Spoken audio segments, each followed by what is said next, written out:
Sani cari Veneti, e será que a língua da Itália é realmente o latim? Bem, esse vídeo aqui foi feito por conta de um comentário, eu acredito que seja inscrito aqui do canal, e um comentário que ele é bem interessante para a gente buscar e fazer algum aprofundamento histórico. Então, fica no vídeo até o final, a gente vai responder de fato qual é a língua original da Itália, né? Porque o vídeo se propõe a isso, mas antes, claro, curte o vídeo, se inscreve no canal, não esquece de ativar o sino das notificações. Relembro vocês que tem aí o Evangelho de São Marcos em língua vêneta, tem calendário vêneto, as bandeiras, então todo o material já está chegando, estará sendo disponibilizado para todos. Vamos lá, o comentário. Na verdade, o que de mais importante foi produzido foi em latim, diz a pessoa que comentou, que é a língua original da Itália. Por mim, a Itália deveria fazer o que Israel fez com o hebraico. Os sionistas queriam adotar o alemão de segunda, o Yiddish, e alguns se recusaram e acabaram modernizando o hebraico. A Itália deveria ressuscitar, a partir do ensino público, o latim. Em algumas gerações, ele seria falado de novo. Isto é a Itália. Bem, vejamos, então, o que é a Itália, efetivamente, e o seu idioma original, porque o comentário ele pretende buscar, né, pelo menos no latim, um idioma original da Itália. Pensando nisso, tive que fazer um estudo um pouco mais aprofundado. Claro, eu sabia, mas era preciso também trazer algumas fontes, enfim, ter alguma coisa um pouco mais palpável aqui. Olha só, o português e certamente outras línguas neolatinas que falamos hoje derivam de uma língua vulgar falada nos tempos em que o latim era a língua imperial, ou seja, a língua do Império Romano. O latim e o grego, aliás, não foi mencionado no comentário, mas o latim e o grego constituíam as duas línguas oficiais do Império Romano. Pouquíssima gente sabe a respeito disso. Contudo, numerosas outras línguas já representavam importantes meios de comunicação linguística em nível regional no Império Romano, com diferentes graus de difusão e desenvolvimento, é claro. Aqui é ideal que a gente se atenha só um pouquinho no grego, porque é uma coisa que eu sei que a maioria das pessoas não conhecem e às vezes as pessoas acabam falando coisas que não tem nada a ver, né? No que diz respeito ao grego, tornou-se especialmente desde a era helenística uma língua partilhada em todo o Mediterrâneo Oriental e era utilizado, é claro, para comunicações diplomáticas no Oriente mesmo, para além das fronteiras do Estado do Império Romano. O uso internacional do grego foi uma das condições que mais transmitiu a difusão do cristianismo, aliás, né? Poucas pessoas também sabem disso, como indicado, por exemplo, pela escolha do grego como língua do Novo Testamento, do Evangelho, né? Lá na Bíblia, e seu uso nos concílios ecumênicos o Império agora cristianizado que o preferiu, né? O preferiu ao latim. Então o Império, lá no início, ele preferiu o grego ao invés do próprio latim. Olha só, quem nos fala bastante sobre isso, né? Tem aqui o Warren Treadgold, A History of the Byzantine State and Society, Stanford University Press. É um livro aqui de 1997, então ele fala bastante sobre isso.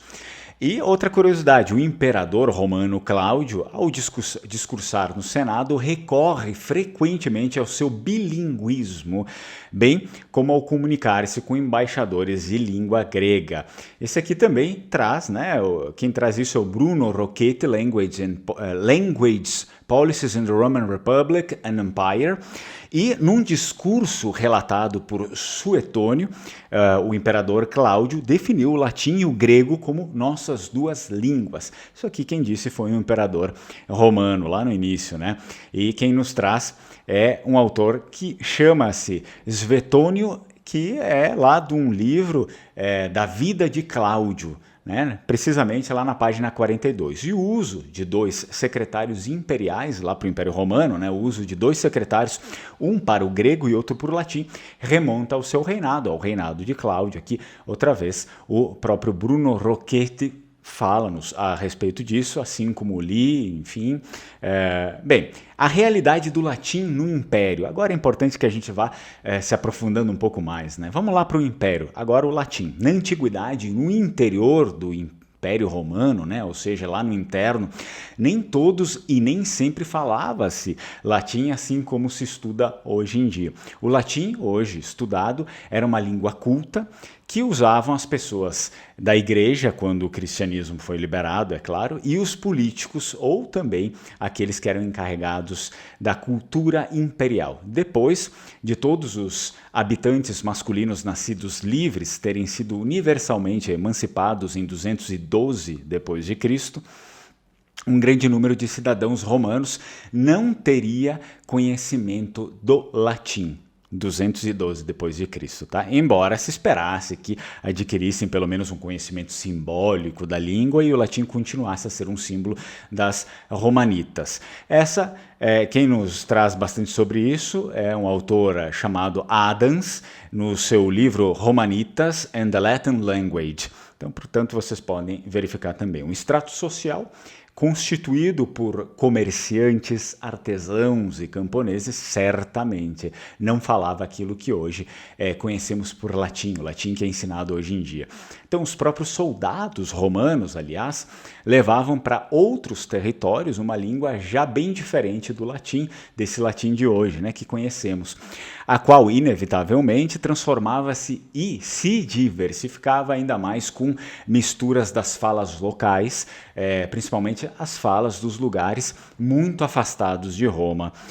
O latim, de fato, não foi imposto oficialmente aos povos, poucas pessoas sabem disso também, às vezes tem essas narrativas, eles impuseram tanto o latim quanto religião, então essas coisas ficam no ar e as pessoas realmente não se aprofundam. Não foi imposto o latim aos povos. Quem nos diz isso, novamente, é o Bruno Rocchetti, né, no seu livro, e também Charles Freeman, The Greek Achievement.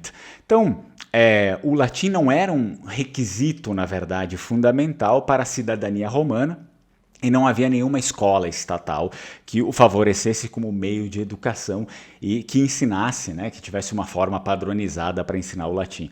O conhecimento e o uso fluente eram desejáveis simplesmente pelo seu prestígio sociocultural e por razões práticas. Quem nos afirma isso novamente é o Alex Mullen, Southern Gaul and the Mediterranean, da Universidade de Cambridge. O latim era de fato necessário, é claro, para o serviço e promoção nos cargos imperiais, nos cargos do Império Romano, e era a língua usada para o funcionamento interno do governo. Mais uma vez, quem nos aponta isso é o Fergus Miller, A Greek-Roman Empire, Power and Belief under Theodosius II, então, da Universidade da Califórnia. Isso significa que a população em geral, por exemplo, para dizer boca, né, não usava o termo latino regular, ou seja, aquele que seria para ser usado mesmo, que é os oris, mas sim usavam já uma palavra que nos é muito familiar, buca. E é desse último termo, que é obviamente, né, termo vulgar, que deriva a própria palavra boca, que faz parte do vocabulário português, italiano, vêneto também, catalão também, espanhol e francês. Bom, outra palavra usada, só para mencionar, né, outra palavra usada nas línguas neolatinas, hoje em dia é a palavra cavalo, né, para montar. Também não deriva do latim, que é equus, mas do vulgar cabalus. Então, posteriormente, ao iniciar a decadência de Roma, a partir do século III, né, depois de Cristo, abaixo aí das invasões bárbaras, que nós já sabemos, já foi mencionado aqui no canal outras vezes, que trouxeram línguas diferentes. A propósito, né, as diversas falas vulgares se multiplicaram ainda mais nesse período, absorvendo também influências de línguas estrangeiras, assim sendo, né? São, assim, as chamadas línguas neolatinas ou românicas, né, as quais eram faladas nos territórios ainda comandados pelo Império Romano em questão. Bom, agora nós temos outra coisa que é preciso esclarecer um pouco, porque as pessoas se perdem totalmente, principalmente hoje em dia na Itália, assim como no Brasil, que é a questão dos dialetos, né? Isso aqui é algo que dura até hoje e a falta de compreensão histórica leva a comentários e erros, assim, sensacionais que não dá para entender. Olha só, apesar das invasões bárbaras na Itália, a base do latim permanece viva por mais tempo naquele período, mais do que nos outros lugares afastados de Roma, por exemplo. Mas com o passar dos anos, também se diversificou em línguas regionais. Aquela base latina, né? Enfim, ela se diferencia para línguas regionais, chamadas naquele período, ainda naquele período lá, essas línguas regionais eram chamadas de dialetos do latim, tá bom? Quando falavam dialetos, era o dialeto da língua latina. Por isso, chamavam-nas de dialetos vulgares, que vem da palavra vulgus, que significa povo, ou seja, as falas regionais dos povos ali da península, isto é, os dialetos do povo. Então, o vulgar significa a língua popular, que no século XIV, por exemplo, né, lá na Itália ganhou bastante prestígio literário, foi o toscano e, sobretudo, a sua variação florentina, ou seja, é uma micro-variação dentro da macro-variação toscana. E a língua italiana falada hoje, inclusive, né, conserva estruturas lexicais, morfológicas e sintáticas do florentino, apesar de não sê-lo, não é florentino, mas conserva algumas coisas porque eles tomaram muito por base o florentino também. Olha só, realidade pré-romana é uma coisa também que a gente precisa levar em conta antes de ter esse veredito de qual seria uma língua original da Itália. O latim, apesar de ser belo, concordo, e necessário que seja estudado não só por pessoas da Itália, mas pelo mundo todo, assim como o grego antigo, inclusive nós que estamos no Brasil, ainda assim era a língua original apenas do povo romano, ou seja, aquele povo que se estabeleceu na era proto-histórica na atual região do Lácio e que não tinha nada a ver com os outros povos da Península Italiana. Mesmo assim, desde o início não existia apenas um latim, vocês sabiam disso? Não existia só um latim falado entre os primeiros romanos, esses daqui do período proto-histórico, mas ao menos três variações de língua de latim. No entanto, claro, somente um depois foi escolhido, né, como língua do Império Romano, mas existiam mais duas falas que derivaram da língua latina, ainda naquele período, antes de Império, antes de qualquer coisa, já tinha três línguas derivadas, enfim, três latins diferentes ali naquela região. A Itália antiga era um mosaico de povos, a gente tem aí os etruscos, antes dos romanos, a gente tem os etruscos, vênetos, os réticos, umbrianos, picenos, latinos, oscos, apulianos, brutianos, sícules e os próprios celtas, né? Um pouco mais tarde, mas os celtas também, um povo da Itália. Bom, vamos falar um pouquinho sobre as línguas de todos esses povos que vieram antes do Império Romano e vieram antes dos romanos e, portanto, vieram antes do latim. Osco. Temos várias inscrições que datam de pelo menos 63 depois de Cristo e escritas em vários alfabetos. Desta língua falada pelo povo osco, estabelecido em Sânio, Campânia, Apulia, Lucânia, Brúzio, na cidade de Messana, os chamados Marmetinos. Desses documentos escritos, o mais importante é a Tábula Bantina, encontrada em 1793 em Bastia, Umbra, escrita em alfabeto latino. Temos também o umbro como língua, variante do osco. Alguns estudiosos falam em osco-úmbrio, né, do qual temos apenas um documento extenso. As Tabulae Iguvine, 9 placas de bronze encontradas em 1444 em Gúbio. Nós temos também as línguas sabelianas, que se desenvolveram na Itália, são as línguas das tribos sabelianas, estabelecidas entre o Lácio e Abruzzo, Peligno, Marutino, Márcico, Sabino e Vestino, semelhante ao osco, aliás. Volsco, mais semelhante ao úmbrio, das quais temos como documentação a tábula Veliterna, encontrada em Velitré.